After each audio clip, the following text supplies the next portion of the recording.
Exatamente. Bom, hoje é 3 de outubro, o Movimento Espírita comemora a vida e obra de Allan Kardec.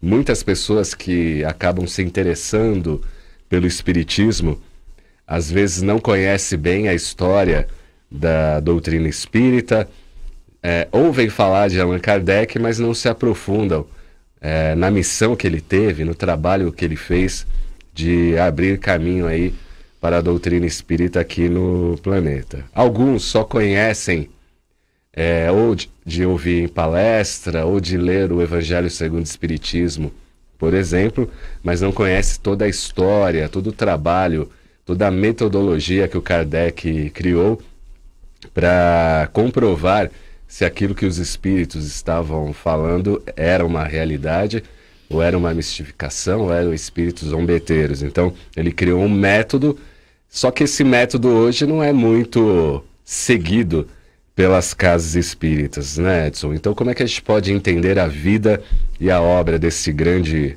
homem, que foi conhecido por esse pseudônimo aí de Allan Kardec? Então, na verdade, está faltando estudo, né? Existem biografias sobre ele, né? Biografias que descrevem não só a sua atividade como espírita, né? Uhum. Ou pelo menos o iniciador aí do chamado espiritismo, mas também toda a tua atividade profissional, né? Como educador, por exemplo, que ele nasceu em família católica, depois ele foi estudar com Pestalozzi, né? Que era protestante, ou seja, então ele teve sempre um desenvolvimento, né, na sua cultura, até religiosa, um pouco diferenciada, que fazia ele ter uma mente um pouco mais ampla, né, mais aberta a aceitar coisas novas, vamos assim dizer. Então tem toda essa descrição, né, da sua vida em si, como Hippolyte, né, ou Hippolyte, eu não sei, o meu francês não é tão bom assim, mas eu também não como sei. Hippolyte, e tem a descrição dele depois como o próprio Allan Kardec, né?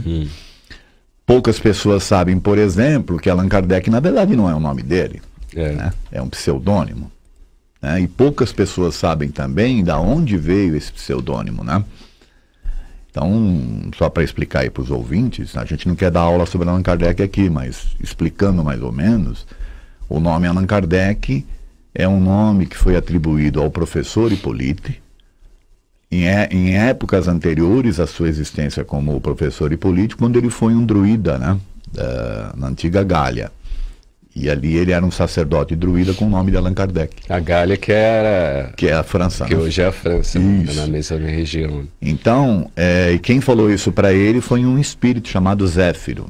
Né? Esse espírito é que disse para ele que ele tinha sido Allan Kardec lá atrás. E como a doutrina espírita, ele entende que não era ele entendia pelo menos que não era uma doutrina dele, e sim dos espíritos. Por isso que o primeiro livro da doutrina espírita chama-se o Livro dos Espíritos, né? Foi em 1857, a primeira versão. Ele então utilizou o pseudônimo de Allan Kardec, ao invés de colocar o seu nome de batismo, né? E com isso então nasce o personagem Allan Kardec, tá certo? Então tudo isso precisa ser estudado, precisa ser entendido, para que haja uma compreensão do que é a doutrina em si, né? Uma outra coisa interessante que a gente tem que observar também é que muitas pessoas se baseiam apenas nos 5 livros que elas acham que são os básicos. O pessoal até fala, né? Pentateuco, né?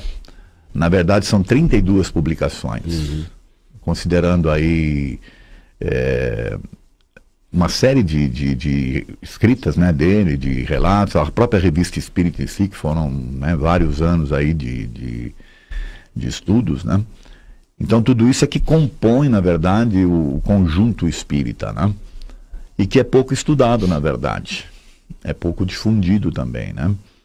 Em função de alguns vícios que houveram aqui no Brasil, vamos dizer. Porque a gente tem muita casa espírita que tem curso, mas aí o curso ele é apostilado, e aí eles tiram alguns trechos da obra de Kardec e colocam lá outras obras que vieram depois de Kardec, principalmente as mediúnicas.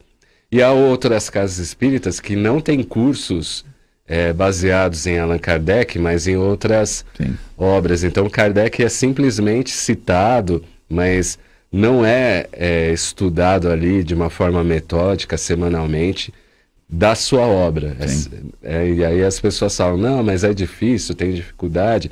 Tirando o Evangelho, que aí todo mundo tem e lê, mas o Livro dos Espíritos, o Livro dos Médiuns, Céu e Inferno, a Gênese, são livros aí poucos explorados e estudados na Casa Espírita. Infelizmente isso é como eu chamei aqui de vício, né? Na verdade, a gente tem que entender que esse processo todo ocorreu olhando a história do Espiritismo no Brasil, né? Como surgiu aqui no Brasil, como é que ele se desenvolveu, tá certo? Isso tem a ver com essa característica do povo brasileiro e da situação cultural da época, inclusive, em que o Espiritismo veio para o Brasil, tá? A gente pode falar um pouco mais sobre isso. Mas o que eu tenho percebido, realmente você tem razão, as casas que têm os cursos, elas usam ou apostilas, né? E aí o Kardec, então, ele não é o principal, né? Ele passa a ser adjacente. Isso, né? Em paralelo ali.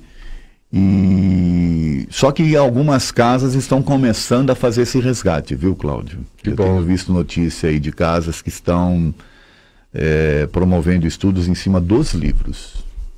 Ele pega o livro e começa a ler e tal, na sequência, né? E vão discutindo em grupo aquilo que está sendo lido, tá? Já é um começo de um resgate, vamos assim dizer. Mas isso ainda é um pouco lento. Tá? Como é que surgiu, na verdade, essa mistura, vamos assim dizer?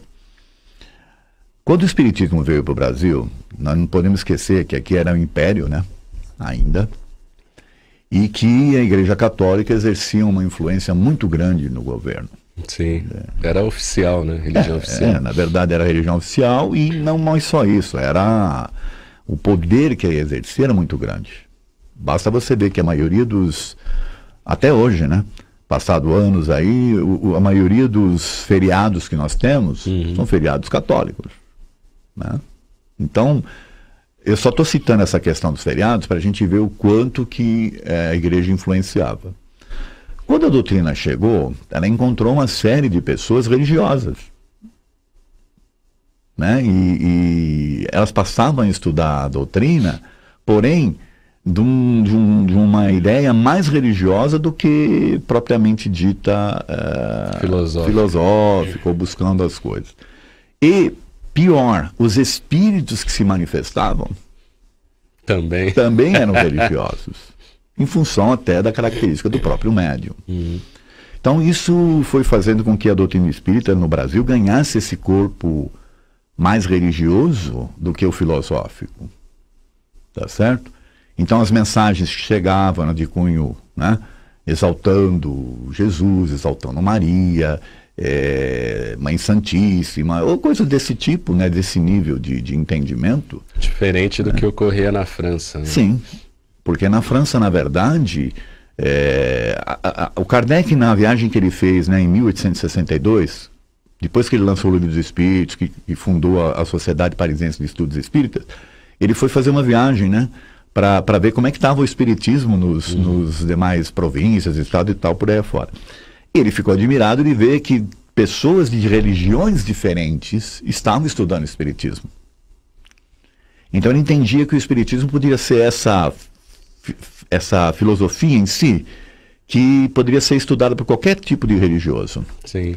Sem maiores problemas, né? Por quê? Porque ele poderia ser algo a ser complementar ou algo que pudesse abrir a mente das pessoas que tinham aquelas ideias religiosas fixas, né?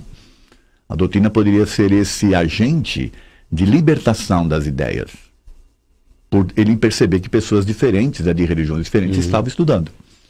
Tá certo? Só que quando você chega num estado, num país onde você tem a crença, né, muito densa, muito encalacrada nos usos, nos costumes, a própria acomodação das pessoas, bom, peraí, sabe, pensar diferente é muito difícil, eu vou ter que combater isso aqui, não vai dar certo ali. Houve perseguição aos espíritas no início.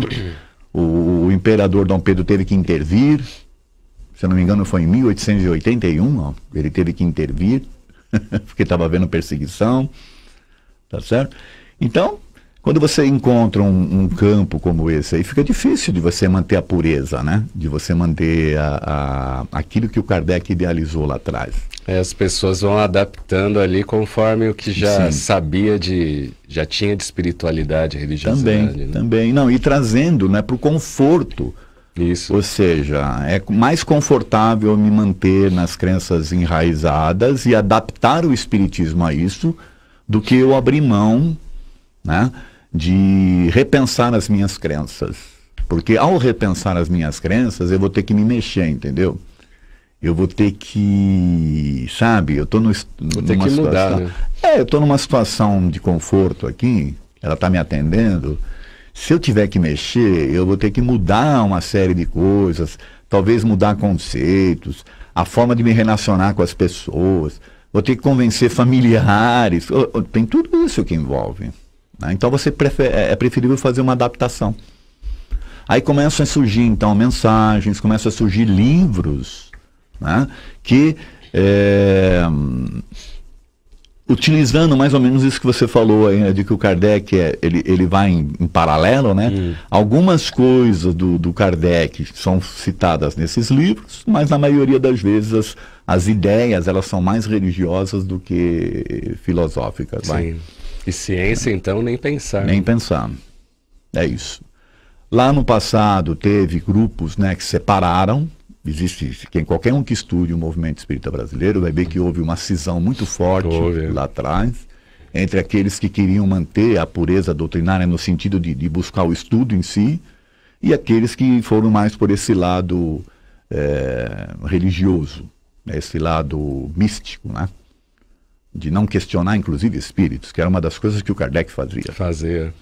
Então você recebe uma mensagem de um espírito chamado Ismael, que se diz o anjo, né, protetor do Brasil, que o Brasil vai ser pátria do mundo, pátria do evangelho, aí você, sem questionar, aceita esse tipo de informação como sendo absoluta.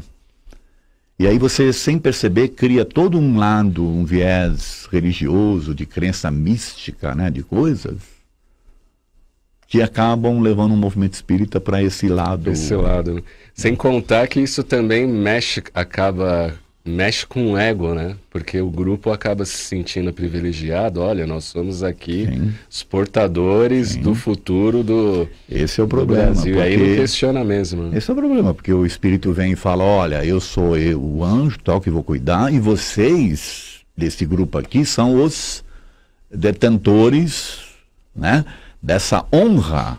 Isso. Dessa honraria de poder ser os defensores do... Bom, aí você está enchendo a bola do pessoal, né? Você conquista as pessoas pelo ego, pela vaidade, elas não abrem, não percebem o que estão caindo numa armadilha, vamos assim dizer. Se entendem como sendo realmente esses detentores. Isso que é o pior. O problema é que tem o poderio também econômico e financeiro, então na publicação de livros, de mensagens, coisa que o valha, aí prato feito.